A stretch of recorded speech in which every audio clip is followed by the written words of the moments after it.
चिड़िया का मिट्टी का घर। घनी जंगल में टोनी चिड़िया अपनी माँ लाजवंती के साथ रहा करती थी। टोनी चिड़िया स्कूल जाती थी और उसकी माँ अपना और अपनी बेटी का पेट पालने के लिए जंगल से बांस काट कर बेचा करती थी। लाजवंती जब लकड़ियाँ काटने जाती थी तो उसके पंखों पर जगह जगह चोट लग जाती थी, परंतु वह इन घावों पर ज्यादा ध्यान नहीं देती थी। एक दिन जब लाजवंती बांस लेकर घर आती है तो टोनी देखती है कि उसकी माँ के पंखों से खून बह रहा है। टोनी चिड़िया, माँ देखो, तुम्हारे पंखों से तो खून बह रहा है। तुम मेरे लिए कितनी मेहनत करती हो। यह कहकर टोनी चिड़िया रोने लगती है। लाजवंती, तुम रो क्यों रही हो बेटा? मुझे कुछ नहीं हुआ, मैं ठीक हूँ। टोनी चिड़िया, चलो माँ, मैं तुम्हें डॉक्टर के पास लेकर चलती हूँ। फिर वे दोनों माँ बेटी हॉस्पिटल चली जाती हैं। डॉक्टर जैसे ही उसके घाव को देखता है तो बोलता है, दूर रहो तुम्हें फैलने वाली बीमारी है। यह बीमारी एक पक्षी से दूसरे पक्षी को लग जाती है।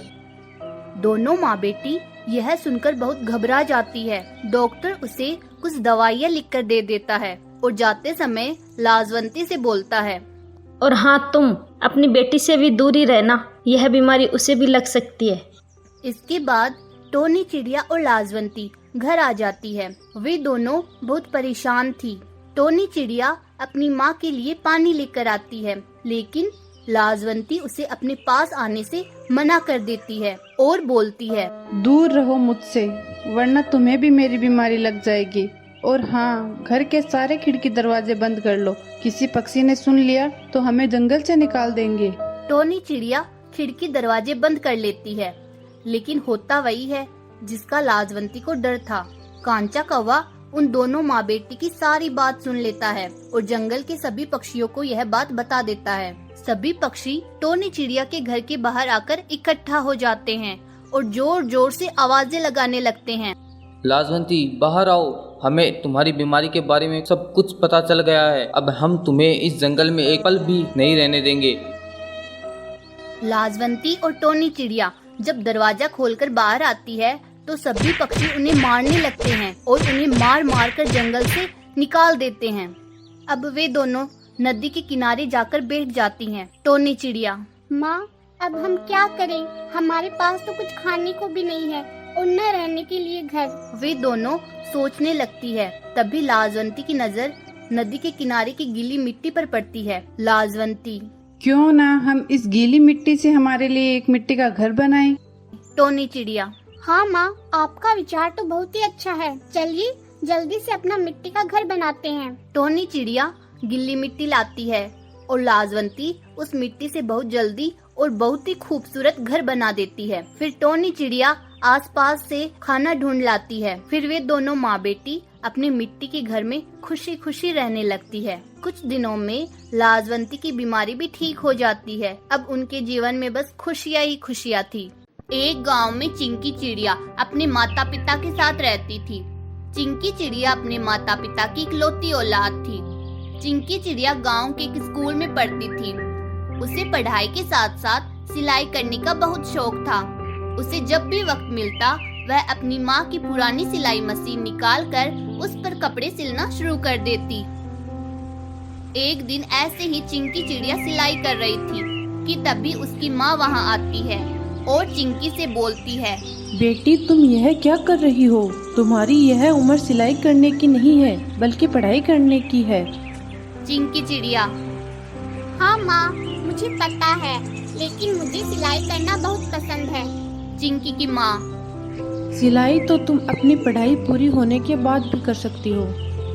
चिंकी चिड़िया, नहीं माँ, मुझे कुछ नहीं पता, मुझे अभी सिलाई सीखनी है। आप मेरा दाखिला किसी सिलाई सेंटर में करवा दो। मैं शाम को स्कूल से लौटने के बाद सिलाई सीखने चली जाया करूँगी। चिंकी की माँ, ठीक है बिटिया, जैसी तुम्हारी मर्जी। मैं आज ही तुम्हारा दाखिला पास के सिलाई सेंटर में करवा देती हूँ।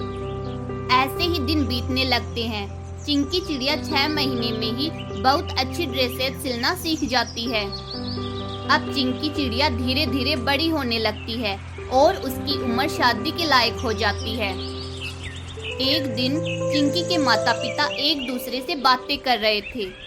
चिंकी चिड़िया की माँ, देखिए जी, अब चिंकी चिड़िया बड़ी हो गई है, हमें उसकी शादी के बारे में सोचना चाहिए। चिंकी के पिताजी। हाँ, तुम बात तो सही कह रही हो। चिंकी की माँ। आप हमारे सभी सगे संबंधियों को फोन कर कर कह दीजिए कि उनकी नजर में कोई योग्य वर हो तो हमें जरूर बताएं। चिंकी के पिताजी। वो सब तो ठीक है, लेकिन तुम तो हमारी आर्थिक स्थिति जानती हो। हमारे पास इतने पैसे नहीं हैं कि हम हमारी इकलौती बेटी की शादी धूमधाम से कर सके। चिंकी चिड़िया की माँ। क्यों ना आप जमींदार से कर्ज उधार ले आएं, हम दोनों पति पत्नी दिन रात मेहनत कर उनका कर्ज चुका देंगे। चिंकी के पिता को भी यह सुझाव अच्छा लगता है। कुछ दिन बाद चिंकी चिड़िया के लिए लक्की कबूतर नाम के कबूतर का रिश्ता आता है। चिंकी चिड़िया के माता पिता तो लक्की कबूतर की तस्वीर देखते ही उसे पसंद कर लेते हैं। लक्की कबूतर बहुत अमीर तो नहीं था, परंतु खेतों में मेहनत मजदूरी करके अच्छा खासा कमा लेता था और वह एक नेक दिल और अच्छा कबूतर था। इसलिए चिंकी चिड़िया भी रिश्ते के लिए मान जाती है। कुछ महीनों के बाद उनकी शादी बहुत धूमधाम से कर देते हैं। इसके बाद चिंकी चिड़िया अपने ससुराल चली जाती है और वहाँ खुशी खुशी रहने लगती है। किसी भी चीज की कोई कमी नहीं थी। चिंकी चिड़िया की सास भी उनके साथ ही रहती थी। कुछ दिनों बाद चिंकी चिड़िया को एक बच्चा भी हो जाता है। एक दिन लक्की कबूतर सुबह सुबह खेत पर जाने के लिए निकल ही रहा था कि उसने चिंकी चिड़िया को आवाज देकर बुलाया। चिंकी, जल्दी मेरा टिफिन तैयार कर दो, आज खेत में बहुत काम है, मैं रात को घर देर से लौटूंगा। चिंकी चिड़िया उसे टिफिन दे देती है और लक्की कबूतर वहाँ से चला जाता है और चिंकी चिड़िया भी अपने घर के कामों में व्यस्त हो जाती है। तभी उसे बाहर से कुछ पतियों की आवाज सुनाई देती है। वह बाहर जाकर देखती है तो उसके पैरों तले जमीन ही खिसक जाती है। लक्की कबूतर खून में लथपथ दर्द से करहा रहा था। चिंकी चिड़िया रोने लगती है और रोते रोते लक्की कबूतर से पूछती है, क्या हुआ जी, आपकी यह हालत कैसे हो गई? पास ही खड़ा कांचा कौवा बताता है। जब लक्की कबूतर खेतों में पहुंचा तो एक बिल्ली पहले से ही वहां छुपी बैठी थी। लक्की कबूतर जैसे ही काम करने लगा उसने पीछे से हमला कर दिया। वो तो उसकी किस्मत अच्छी थी, इसलिए यह बिल्ली के पंजे से बच निकला। लक्की कबूतर की माँ। ऊपर वाले का लाख लाख शुक्र है कि तू बच गया बेटा, यह चोटें तो कभी ना कभी ठीक हो ही जाएंगी। लक्की कबूतर को घर के अंदर लाकर लेटा देते हैं और उसकी मरहम पट्टी करवाते हैं। लक्की कबूतर की हालत ज्यादा खराब होने के कारण उससे तो बिस्तर से उठा भी नहीं जाता था। घर में अनाज और थोड़े बहुत पैसे थे, वह भी खत्म होने लगे। लक्की कबूतर की दवाइयाँ भी बहुत महंगी आती थी, इसलिए उनकी घर की आर्थिक स्थिति दिन प्रतिदिन खराब ही होती जा रही थी। चिंकी चिड़िया और उसकी सास बहुत परेशान हो जाती है। चिंकी चिड़िया की सास। लक्की कबूतर की ऐसी हालत हो जाने के बाद अब तू ही हमारे घर का इकलौता सहारा बची है। तुम्हें ही कुछ काम करके घर का और लक्की कबूतर की दवाइयों का खर्चा चलाना होगा। चिंकी चिड़िया। हाँ माँ जी, आप सही कह रही हैं, पर मेरे कुछ समझ में नहीं आ रहा, मैं क्या काम करूँ? चिंकी चिड़िया की सास।